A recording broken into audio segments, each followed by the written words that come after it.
Game 2.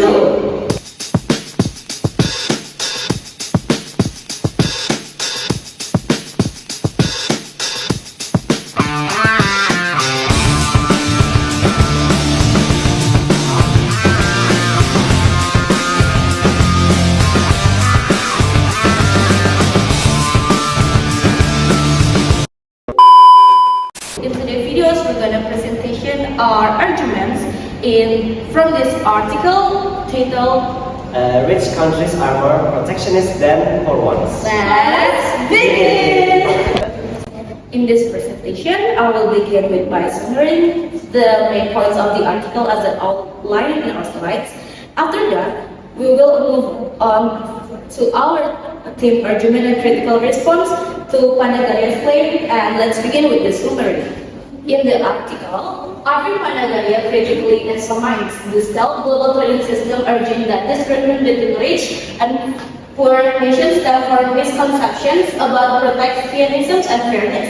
He challenged the common narrative that wealthy countries are more protectionist, presenting empirically evidence to the contrary. Protectionism in poor countries, contrary to popular belief, poor countries tend to have higher tax barrier than the rich nations. Impact of agricultural subsidies. Panagariya points out that if rich nations were to reduce their agricultural subsidies, it would benefit their own populations. Panagariya dismantled the fair trade rhetoric, revealing that protectionism is more entrenched in poor countries.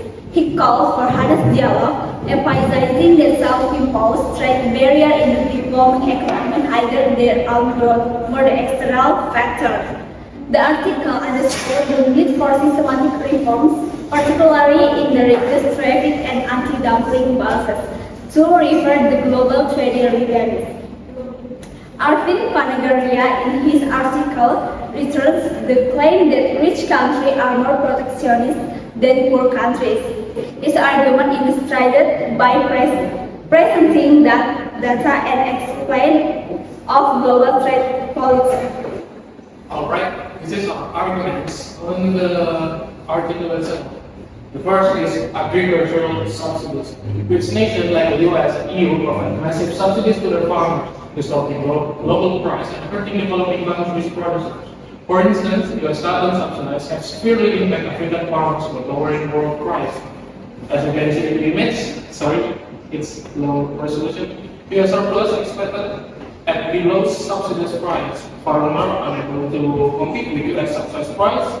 Farmers have no income, economy declines, disease and malnutrition happen in the country, and they are unable to buy foods or medicine, decline workforce, and the cycle repeats itself.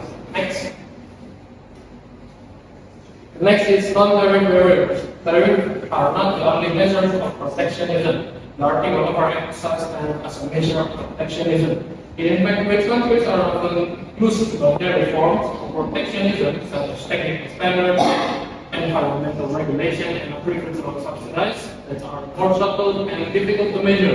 This means that even when tariffs are low, trade barriers still exist.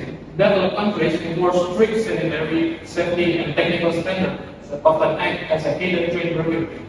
According to World Trade Organization, non-tariff measures now represent over 70% of trade barriers, mostly from high-income countries. As you can see in the example, you can see palm oil restriction from EU to Indonesia, forestry production from EU to Indonesia, and technical barriers. Yeah. Okay, and we move on to the next one. Is the tariff escalation. So, despite low average tariffs, rich countries still apply tariff escalations, like higher tariffs on processed products than on raw materials. This discourages poor countries from exporting value-added goods and traps them in exporting raw.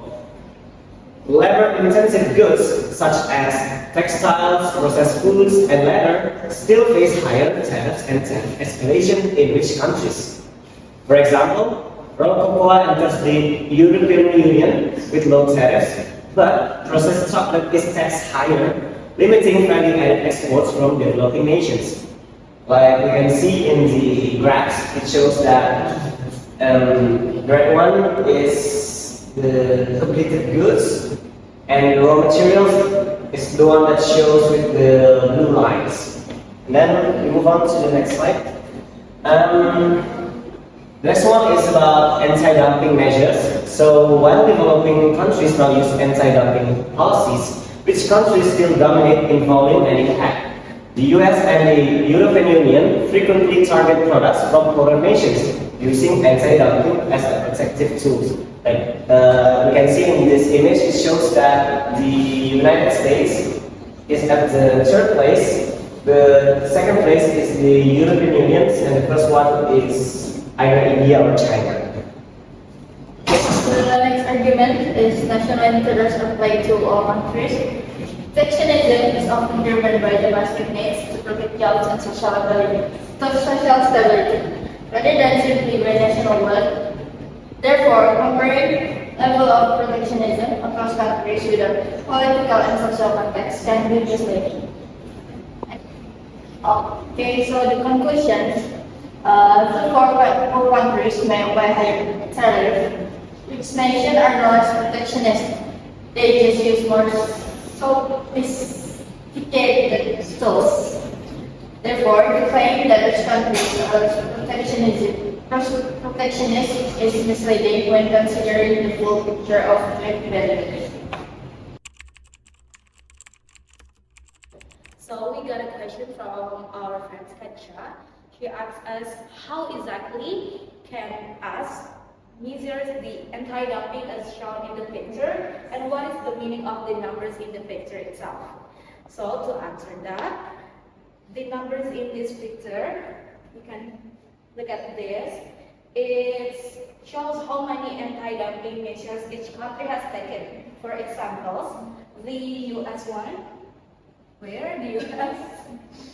Yeah, I don't know exactly where it was. The US one has 42,000 cases, and India has 666. This means they officially acted that many times to block unfriendly chip imports. So anti-dumping is measured by counting those official cases. Yeah. I like to add up. Like for example, the first one is that who measured these? So basically, anti-dumping measures are tracked and reported by trade organizations like the World Trade Organization or WTO or national trade bodies. The numbers shown for each country represents how many individual anti-dumping investigations or duties has been initiated or are enforced. So how do we measure it? So basically, the first one we have to find out. Alright, so the basic anti-dumping formula is that the dumping margin equals normal value reduced by export price, whereas normal value is the price of the product in the exporter's domestic market, and the export price is the price of the product when sold to the importing countries. For example, like the normal value is $100 per unit, and the export price is $70 per unit. So the dumping margin is that $100 reduced by $70 equals $30. So basically, that's the formula. That's all from us from today. Team Zoom, peace. No.